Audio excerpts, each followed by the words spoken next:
In today's video, I'm going to teach you how to change your Substack URL. This is a great way to refresh your brand or make your publication more memorable for your readers. Let's dive right in and walk through the process step by step. First, you'll want to head over to your Substack dashboard. To do that, open up your web browser and navigate to Substack's homepage.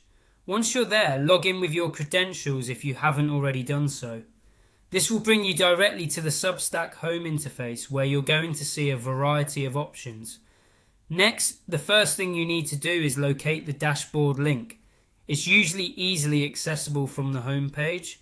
Simply click on Dashboard and it will open up to showcase all the tools and options available to you for managing your Substack publication.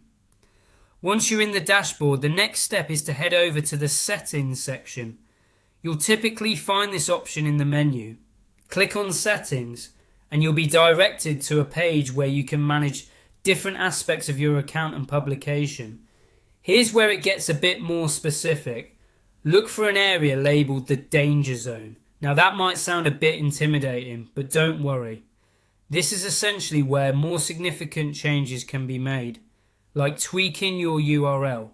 Click on Danger Zone and this will take you to a section where you can make some important adjustments. Now, you should see an option that says Change Subdomain. Go ahead and click on that. When you do, you'll be prompted to enter your new subdomain. Keep in mind, this subdomain will be part of your publication's URL. So choose something that is easy to remember and accurately reflects the identity you want for your publication. If you already have a subdomain in mind, type it into the provided field. This is your chance to personalize the address your readers will use to access your content. So give it some thought if you haven't decided already. Once you've typed in your desired subdomain, simply press OK to confirm your choice. And there you have it. You've successfully changed your Substack URL.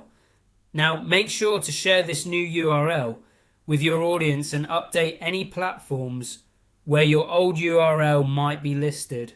Changing your Substack URL can be a great move for the branding and marketing of your publication. It makes it easier for your audience to find you and can help streamline how you present your online presence. Thanks for watching, and I hope this guide helps you achieve the look and feel you want for your Substack publication. If you have any questions or need further assistance, be sure to check the help section in Substack or reach out to their support for more information. Happy publishing!